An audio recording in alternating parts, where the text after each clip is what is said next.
আহ, আমি সর্বপ্রথম পিতাশ্রীকে ধন্যবাদ দিই যে তিনি আমাদেরকে ভালো রেখেছেন, সুস্থ রেখেছেন। বিশেষভাবে ধন্যবাদ দিই এই এভরিডে পিয়ার গ্রুপের জন্য। আমি ধন্যবাদ দিই সদ্য রেভারেন্ড দাসের জন্য, যে যার মধ্য দিয়ে আমি এই নিমন্ত্রণ পেয়েছি। আমি সেজন্য অত্যন্ত কৃতজ্ঞ। আম, আর আমার সৌভাগ্য হয়েছে ওনার বাবার সঙ্গে আমার কাজ করার। সদ্য বিশ্ববের সঙ্গে আমি বাইবেল শরীতে অনেকদিন ছিলাম বোর্ড মেম্বার হিসাবে। এখন ওনার সঙ্গে কাজ করছি ভিশন 50-র মধ্য দিয়ে। সেজন্য আমি খুব প্রাউডফুল যে বাবার সঙ্গে ছেলের সঙ্গে একসঙ্গে কাজ করার সুযোগ পাচ্ছি। সেই জন্য ধন্যবাদ দিই, এবং ধন্যবাদ দিয়ে আমি এই জুমের জন্ম কাহিনী আমি জিজ্ঞাসা করতেছিলাম বিকালে, যখন রেবায়ন দাসের সঙ্গে কথা হচ্ছিল, দাদার সঙ্গে আমি বলছিলাম, দাদা আমার একটু ইতিহাস বলেন। তা বলছিল যে 20 সালে করোনার সময় এই জুমের জন্ম। তো ধন্যবাদ দিই যে 20 থেকে 20, 21, 22, 23, 24, 25 6 বছর চলতেছে, এবং প্রতিদিন, তার মানে 365 দিন, তার মানে 365 দিনে কেউ 365 জন বক্তা কথা বলছেন, এটা একটা বিরাট আশীর্বাদের। আর সাধারণত এক সপ্তাহ বা কোনো কোনো জুম 15 দিন পরে সেখানেও খুব একটা লোক পাওয়া যায় না। কিন্তু এটা যে এতদিন ধরে চলতেছে এবং প্রভু ধরে রেখেছেন, আমি সেই জন্য ধন্যবাদ দিই। এর পিছনে যেটা কাজ করে আমি যেটা বিশ্বাস করি সেটা হচ্ছে যে ঈশ্বরের উপস্থিতি আছে, পবিত্র আত্মার উপস্থিতি আছে, এবং এই জুমের মধ্যে দিয়ে মানুষ আশীর্বাদ পাচ্ছে, উপকার পাচ্ছে, সুস্থ হচ্ছে। সেই কারণে এই জুম চলতেছে এবং দীর্ঘায়িত হচ্ছে। আমি সেই জন্য ধন্যবাদ দিই। আহ, আমি ধন্যবাদ দিই যে যেটা বলছেন যে আমার সংক্ষেপে পরিচয় দিয়ে, আমি 83 থেকে 94 পর্যন্ত আমি বাইবেল চরিত্রে কাজ করি। 94 থেকে আমি এই জি চার্চের সঙ্গে যুক্ত হই, এবং আমি শৈশবাড়িতে আছি, এবং 94 থেকে এই পর্যন্ত প্রায় 36 বছর আমরা এখানে আলোকে পরিচর্যা করছি। আমাদের একটা ছোট চার্চ আছে, একটা ছোট হোস্টেল আছে, প্রাইমারি একটা স্কুল আছে। আমরা এটার ফাউন্ডার, এবং আহ, আমরা এখানে বিশ্বস্তভাবে কাজ করছি, প্রভু আমাদেরকে ব্যবহার করছেন। আমি ধন্যবাদ দিই, অনেকে এখানে আসছেন। আমি ধন্যবাদ দিই সত্য আহ রজি ব্যানার্জি দিদি। দিদি এখানে অনেকবার আসছেন। রেভারেন্ড দাস তিনি আসছেন, অনেকেই আসছেন। আহ, এবং সংক্ষেপে একটু বলি, সেটা হচ্ছে যে বাংলাদেশের মধ্যে একটা প্রচন্ড কট্টরপন্থী এলাকায় জায়গা, মানে আমাদের চার্চের পাশে হৃদয়কে হত্যা করা হয়েছে, আমাদের চার্চের পাশে ডক্টর গনিকে হত্যা করা হয়েছে, আমাদের পাশে আমার প্রিয় ভাই সেন্টুমির, তাকে সন্ত্রাসীরা গুলি করছিল এবং তার শরীরে অনেক আঘাত করছিল। সেজন্য বুঝতে পারেন যে আমরা কোন জায়গায় আছি। প্রভু আমাদের একটা প্রচন্ড মৌলবাদী এলাকায় তিনি ব্যবহার করছে, কারণ আমরা দর্শন ভীষণ দেখে প্রার্থনা করে আমরা এখানে আসছিলাম। সেই জন্য প্রভু আমাদেরকে এই অঞ্চলে আশীর্বাদ করবে। আমরা সেই জন্য ধন্যবাদ দিই। আম, এই মোটামুটি সংক্ষেপে উম, আমাদের পরিচয়। তো দাদা যখন বলছিলেন যে 30 তারিখে কথা বলতে হবে, আমি আর না করতে পারিনি, কারণ দাদা নিজেও দেখে গেছেন যে প্রচন্ড ব্যস্ততা ছিল আমাদের। জানুয়ারি শুরু থেকে অনেকগুলো মিটিং, তারপরে ভিশন 50 মিটিং ছিল আমাদের এখানে 2 দিন। তারপরে আমি ওটা শেষ করে ওনাদের সঙ্গে আমি আবার ঢাকায় ছিল, ঢাকায় একটা মিটিং ছিল, সেটা শেষ করে ফিরে আসে আবার আমি ঢাকায়, যে আমাদের বোর্ড মিটিং ছিল। পরশুদিন ফিরে আসছি। আজকে আমাদের স্কুলে স্পন্সর ছেলে মেয়েদের নিয়ে পিকনিক ছিল সারাদিন, ওদের নিয়ে পিকনিকে ছিলাম। রাতে ফিরে আসছি, ফিরে এসে গোসল টোসল করে আবার আপনাদের সঙ্গে বসছি। প্রভুর ইচ্ছা হলে আবার কালকে সকালে কুষ্টিয়া যাবো, কুষ্টিয়াতে একটা মিটিং, সেটা ফিরে এসে আবার সাভারে আমাদের সেই সিসিটিভি তার একটা মিটিং। তো চলতেছে, প্রভু ধন্যবাদ দিই যে ব্যস্ততার মধ্যে। এই কথাগুলো এই জন্য বললাম যে বাইবেল যে কথা বলছে, আহ, আহ, যখন তার 12 অধ্যায় 26 পদ, এখানে লেখা আছে, কেহ যদি আমার পরিচর্যা করে তবে সে আমার পশ্চাৎগামী হোক, তাতে আমি যেখানে থাকি আমার পরিচারক সেইখানে থাকিবে। কেহ যদি আমার পরিচর্যা করে তবে পিতা তাহার সম্মান করিবেন। আমেন। আমি না বলি নাই, আমি না বলতে পারি না, কারণ আমি এই পদটা জানি। আমি এবং এই পদ ঈশ্বর আমাকে প্রায় এখানে হ্যামারিং করে, আমাকে বলেন যে কেউ বললে আমি না করি না, যতটা সম্ভব আমি বলে আমি চেষ্টা করবো। কারণ আমি যদি তার পরিচর্যা করি, তাহলে পিতা ঈশ্বর সম্মান করেন, এর থেকে আর বড় কি আছে? যিনি এই পৃথিবীর ব্রহ্মাণ্ডের মালিক, যিনি এই সবকিছু তৈরি করেছেন আপনাকে আমাকে, তাহলে যদি আমি, এটা তার পরিচর্যা। আমি আমি তো চিন্তা করতেছিলাম যে আমার যত কষ্ট হোক না কেন, আমরা দেখছেন আমার গলা বসে গেছে কথা বলতে বলতে, আমি প্রার্থনা করতেছিলাম যে প্রভু তুমি দয়া করো আমি যেন কথা বলতে পারি। আর প্রভু সাহায্য করছেন, এবং এটাই আমার উৎসাহের কারণ যে আমি যদি প্রভুর পরিচর্যা করি, তাহলে প্রভু নিজে আমাকে সম্মান করেন, আপনাকে সম্মান, এটা একটা বিরাট আশীর্বাদের বিষয় আমাদের জন্য। আমি যখন স্টিফানের জীবনে দেখি আমি খুব উৎসাহিত হই। যখন তাকে পাথর মারা হচ্ছিল আর সে বলতেছিল যে তুই এদেরকে ক্ষমা করি, এরা কি করতে জানে না। এবং তারপর তিনি বললেন যে আমি স্বর্গ খুলে গেছে দেখছি, এবং বলছেন যে যিশু ঈশ্বর দক্ষিণ পাশে দাঁড়িয়ে আছেন এবং তিনি উঠে দাঁড়ালেন স্টিফানের সেই আত্মা রিসিভ করার জন্য। এটা কত সম্মানের যে যিশু নিজে উঠে দাঁড়িয়ে তার আত্মা রিসিভ করছেন। সেজন্য ঈশ্বর আমাদেরকে সম্মান করেন। তো সেজন্য ধন্যবাদ দিতে চাই যে এই সুন্দর সুযোগ আপনারা দিয়েছেন। এবং আহ, আশা করি এরপর থেকে আমি নিয়মিত যোগ দেওয়ার চেষ্টা করব। কারণ এই সময়টায় মোটামুটি আমি ঘরেও ফ্রি থাকি, আমি চেষ্টা করবো যোগ দেওয়ার জন্য। তো আজকে যে বিষয় আহ, আজকে নিয়ে আমরা কথা বলতেছি, সেটা হচ্ছে যে আমাদের বর্তমান দেশের অবস্থা আমরা জানি। আর দাদা বলার পরে আমি চিন্তা করতেছিলাম যে প্রভু কি নিয়ে কথা বলা যায়। প্রভু আমাকে বাক্য দিলেন যেন আমরা শান্তিতে থাকতে পারি প্রভু, এবং সেই অথরিটি ক্ষমতা তিনি আমাদেরকে দিয়েছেন, এবং সেই প্রভু যিশু সেই অথরিটি, ঈশ্বরের যে ক্ষমতা, সে ক্ষমতা অথরিটি নিয়ে আজকে আমরা দেখতে চাই। আমরা প্রথমে যদি দেখি গীত সংহিতার 4 অধ্যায় 8 পদ, গীত সংহিতার 4 অধ্যায় 8 পদ দেখি আমরা। এ জায়গায় লেখা আছে, আমি বেশ কয়েকটা ভার্স আজকে দেখাবো, সেটা নিয়ে আলোচনা করবো। এখানে এইভাবে লেখা আছে, আমি শান্তিতে শয়ন করিব, নিদ্রা যাইব, কেননা হে সদাপ্রভু তুমি একা একই আমাকে নির্ভয়ে বাস করিতে দিতেছ। আসলে আমরা এই বাক্যের জন্য ধন্যবাদ দিই প্রভু, তোমার ধন্যবাদ দিই তোমার এই জীবন্ত বাক্যের জন্য, যে বাক্য আজকে তুমি আমাদের জন্য এই রাতের বেলা রেখেছো প্রভু। এই বাক্যের তাৎপর্য, বাক্যের গভীর তত্ত্ব, নিগূঢ় তত্ত্ব, বাক্যের সত্য তুমি প্রকাশ করো প্রভু।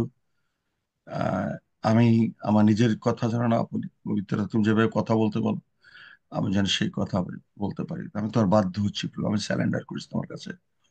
আমি যেন কোনোভাবে বাক্যে ভেজাল না দিই, কোনোভাবে যেন বাক্যে গোজামিল না দিই, কিন্তু তুমি যেটা বলতে বলো আমি যেন সেটা বলতে পারি। কারণ এই বাক্যের তুমি লেখক, তুমি প্রকাশক, এবং তুমি শিক্ষক। পবিত্রতা তুমি আজকে আমাদেরকে প্রত্যেককে শিক্ষা দাও, আশীর্বাদ করো। হালেলুয়া, ধন্য তোমার নাম। আমাদের সঙ্গে আছো, সঙ্গে থাকো, যিশু তোমার নামে চাই। Amen, amen. খুব নিশ্চয়তা একটা পথ দেখেন, আমি যতবার এই জায়গায় পড়ি আমি ততবার নিশ্চয়তা পাই, শান্তি পাই। এখানে লেখা আছে যে যে আমি শান্তিতে শয়ন করিব, নিদ্রাও যাব। তারপরে বলছে, কেননা হে সদাপ্রভু তুমি একা একই আমাকে নির্ভয়ে বাস করিতে দিতেছ। এখন আমরা জানি আমাদের নিরাপত্তার ভীষণ অভাব। আহ ঘর থেকে বের হলে আবার ফিরতে পারবো কিনা সেই নিরাপত্তা নাই, কিন্তু বাইবেল আমাদের কাছে সেই নিরাপত্তা দিচ্ছে। সেজন্য বলছে আমরা শান্তিতে ঘুমাবো এবং একা একই বাস করব এবং নির্ভয়ে বসবাস করব, শান্তিতে শয়ন করবো এবং নিদ্রাও আসবে আমাদের। অনেকে আমরা বলে থাকি আমাদের ঘুম হয় না, বিভিন্ন সমস্যা অসুবিধা, কিন্তু আমরা দেখি যে বাইবেল আমাদের কাছে বলছে যে না, আমাদের সুন্দর ঘুম হবে, আমাদের সুন্দর নিদ্রা হবে, এটা তার প্রতিজ্ঞা। আমরা যদি ইয়োব তার 11 অধ্যায়, ইয়োব তার 11 অধ্যায় 18 এবং 20 পদ যদি দেখি, যে এখানে দেখেন একই ধরনের কথা বলছেন ইয়োব। ইয়োব তার 11 অধ্যায় 18 থেকে 20 পদ, এই জায়গায় বলা হচ্ছে, তুমি সাহস করিবে কারণ প্রত্যাশা আছে, চারিদিকে তথ্য লইয়া নির্ভয়ে শয়ন করিবে, আর তুমি শুইবে, কেউ তোমাকে ভয় দেখাইবে না, বরং অনেকে তোমার কাছে বিনতি করিবে। কিন্তু দুষ্টদের চক্ষু নিস্তেজ হইবে, তাহাদের আশ্রয় আশ্রয় বিনষ্ট হইবে, তাহাদের আশা প্রাণ ত্যাগে পরিণত হইবে। আমরা এখানে যেটা দেখি যে এর মধ্যে দিয়ে আজকে ঈশ্বর আমাদেরকে বলছেন যে তুমি সাহস করবে কারণ প্রত্যাশা আছে, আমাদেরকে সাহস করতে বলা হচ্ছে। বলছে চারিদিকে তথ্য লইয়া নির্ভয়ে শয়ন করিবে। আমরা জানি, আমরা হঠাৎ করে যখন আমাদের সমস্যা আসলে আমাদের দেশে আগস্ট মাসে না, অনেক নিরাপত্তাহীনতায় ভুগতেছিলাম। আমরা আমরা দেখতেছিলাম আমাদের অনেক বিশ্বাসী পরিবার এলট্রাক্সে এবং বরিশালে বিভিন্ন জায়গায় পড়াই দেওয়া হচ্ছিল, সমস্যা হচ্ছিল, কিন্তু আমরা ধন্যবাদ দিই যে ঈশ্বর আমাদেরকে নিরাপত্তা দিয়েছেন, ভালো রেখেছেন। বলছে, চারিদিকে তথ্য লইয়া নির্ভয়ে শয়ন করিবে, আর তুমি শুইবে, কেউ তোমাকে ভয় দেখাবে না। আমরা ঘুমাবো, শুয়ে থাকবো, আমাদের কেউ ভয় দেখাবে না, বরং অনেকে তোমার কাছে বিনতি করিবে। না, অনেকে আসবে যে আপনারা কিভাবে ঘুমাচ্ছেন, আপনারা কিভাবে এত শান্তিতে আছেন, লোকেরা আমাদের কাছে আসবে, আমরা তাদের কাছে সেই ঈশ্বর বাক্য দিতে পারবো। একটা সময় 2015 সালে,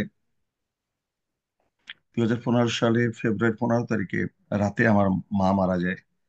আর ঠিক আমাদের হোস্টেলের পিছনে, আমাদের হোস্টেলের বাচ্চাদের জন্য, স্কুলের বাচ্চাদের জন্য একটা খেলার মাঠ ছিল, বড় খেলার মাঠ। আর কতিপয় দুষ্কৃতীরা এসে সেই খেলার মাঠ রাতের বেলায় দখল করে। কারণ মা রাতে মারা গেছিল, আমরা সারা রাত ক্লান্ত ছিলাম। মারে আহ, জামালপুরে কবরস্থানে কবর দিয়ে আসার পরে ওই রাতেই ওরা ওটা মানে দখল করে।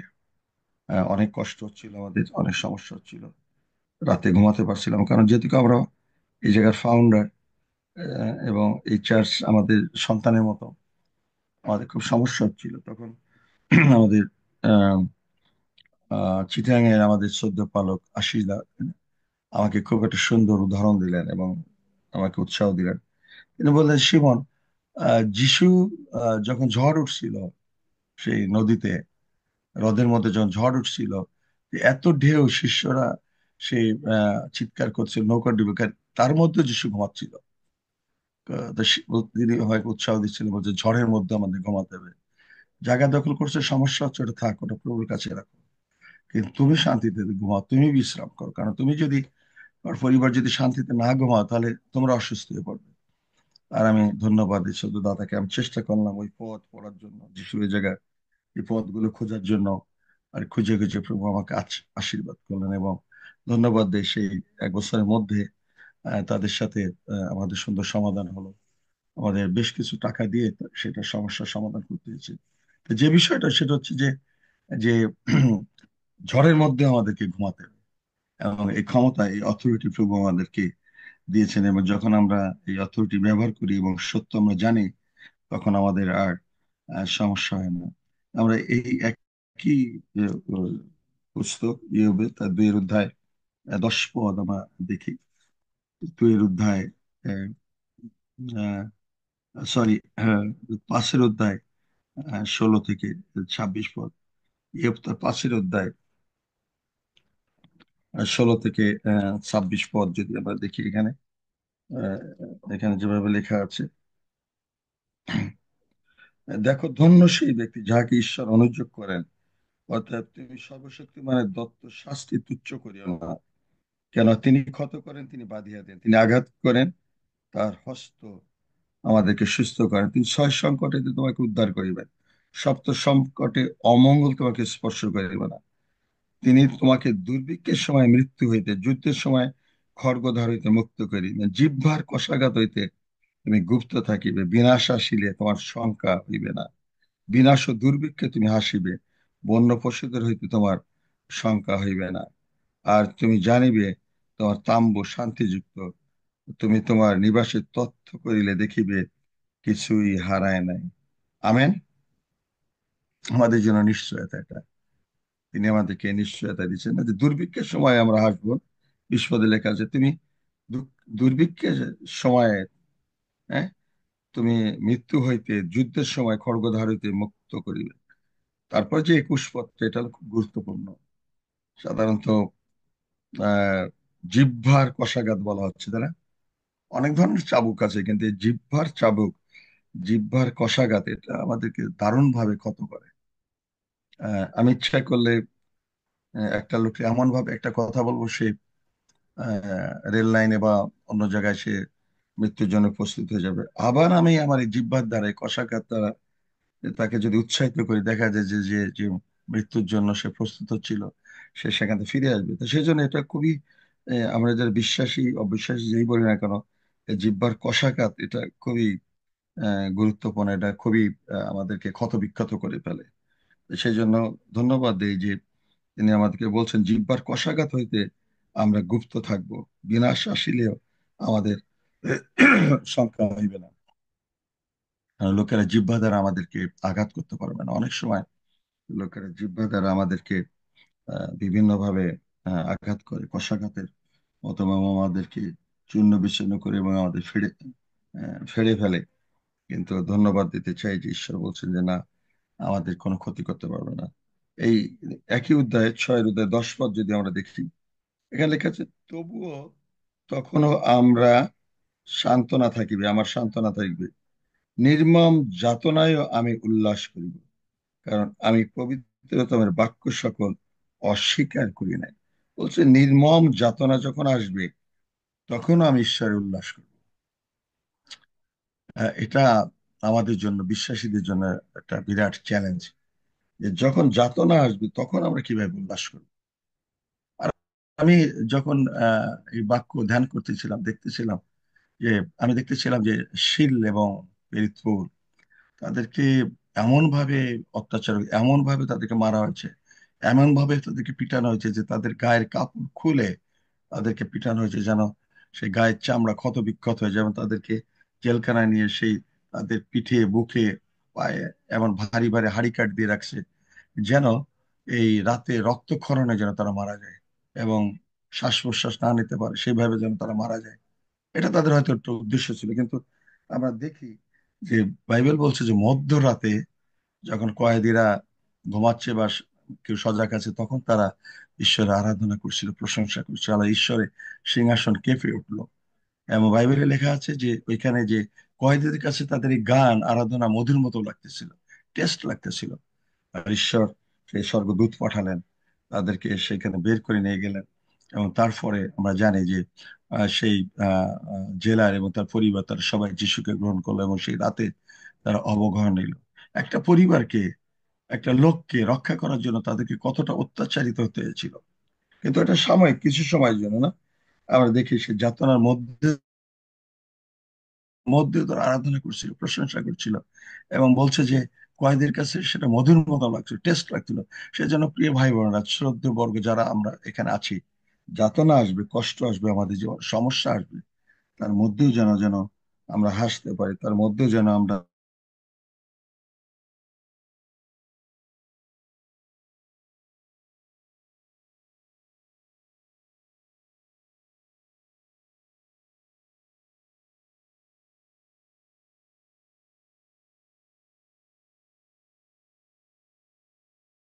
সময় জানি না, আমরা সেই জন্য ব্যবহার করতে পারি না। লুক তার লুক তার 10 অধ্যায় 17 এবং 18 পদ, এখানে দেখেন লেখা আছে, তিনি তাহাদের কইলেন, আমি শয়তানকে বিদ্যুতের ন্যায় স্বর্গ হইতে পতিত দেখিতেছিলাম। দেখো, আমি তোমাদেরকে সর্প বৃশ্চিক পদতলে দলিত করিবার এবং একত্রিত করিবার ক্ষমতা দিয়াছি, কিছুতেই কোনো মতে তোমাদের হানি করিবে না। তথাপি আত্মারা যে তোমাদের বশীভূত হয়, ইহাতে আনন্দ করিও না, কিন্তু তোমাদের নাম যে স্বর্গে লিখিত আছে, ইহাতে আনন্দ করো। আমেন। এখানে বলা হচ্ছে যে পৃথিবীতে যত বিষাক্ত জিনিস, বলছে সর্প, বৃশ্চিক, তারপর বলছে সমস্ত শত্রু, সমস্ত শক্তিশালী সব কিছুর উপরে তিনি সেই ক্ষমতা, কর্তৃত্ব করিবার ক্ষমতা তিনি আমাদেরকে দিয়েছে। বলছে কিছুতেই কোনো মতে তোমাদের কোনো ক্ষতি করতে পারবে না। আছে আমাদের ডাইনে বামে সামনে পিছু অনেক কিছু আছে। এবং এখানে পৃথিবীতে সবচেয়ে বিষাক্ত সেই প্রাণীদের কথা বলা হচ্ছে, আমাদের স্বজাতি ঘটিত সংকট, আমাদের শত্রুদের কথা বলা হচ্ছে। বলছে যে এই সমস্ত কিছুর উপরে তিনি বিজয় লাভ করবে, এবং সমস্ত কিছু আমাদের পায়ের নিচে থাকবে। সেই ক্ষমতা, অথরিটি, পাওয়ার ঈশ্বর আমাদেরকে দিয়েছে। সেজন্য আমাদের ক্ষমতা, পাওয়ার, অথরিটি আমাদেরকে ব্যবহার, যিশুর নামে এই সমস্যাগুলো যখন আসে, আমরা সমস্যা ফেস করছি, সমস্যার উপরে যেন আমরা সেই জয়লাভ করি এবং আমরা ধমক দিই, তাহলে সে আমাদেরকে পলায়ন করবে। এবং সবচেয়ে আনন্দের বিষয় হচ্ছে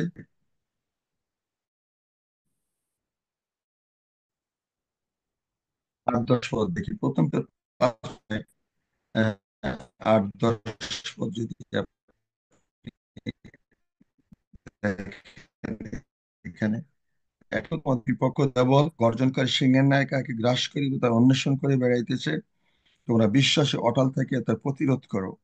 তোমরা জানো জগতে অবস্থিত তোমাদের ভ্রাতৃপক্ষে সেই প্রকার নানা দুঃখ ভোগ সম্পন্ন হইতেছে। আর সমস্ত অনুগ্রহের ঈশ্বর যিনি তোমাদিগকে খ্রিস্টে আপনার অনন্ত প্রতাপার্থে প্রদানার্থে আহ্বান করিয়াছেন, তিনি আপনি তোমাদের ক্ষণিক দুঃখ ভোগের পর তোমাদেরকে পরিপক্ক, সুস্থির, সবল এবং বদ্ধমূল করিবেন। আমেন। যদি আমি একটু যাতনা ভোগ করি, যদি আমি একটু কষ্ট ভোগ করি প্রভুর জন্য, ত্যাগ স্বীকার ভোগ করি, আর ঈশ্বর বোনাস হিসাবে আমাদের চারটা জিনিস দিচ্ছেন। বলছে আমাদেরকে তিনি পরিপক্ক করছেন, আমাদেরকে তিনি সুস্থির করছেন, আমাদেরকে তিনি সবল করছেন এবং আমাদেরকে বদ্ধমূল করছেন। আমেন। যদি আমরা তার জন্য একটু ত্যাগ স্বীকার করি, যদি একটু স্যাক্রিফাইস করি, এবং খুব অল্প সময়ের জন্য, যদি দেখেন যে শতরঞ্জিক অবেদনাগো খুব অল্প সময়ের জন্য আগুনের মধ্যে ছিল, এবং ঈশ্বর সেই নরকটাকে তিনি স্বর্গে রূপান্তরিত করলেন, এবং একজন স্বর্গদূত নেমে আসলেন এবং নেমে এসে তাদেরকে উদ্ধার করলেন কিছু সময়ের জন্য। তারপর আমরা যদি দেখি সেই আহ দানিয়েলকে দানিয়েলকে সিংহের খাতে ফেলে দেওয়া হলো। খুব অল্প সময়ের জন্য তিনি সিংহের খাতের মধ্যে ছিলেন।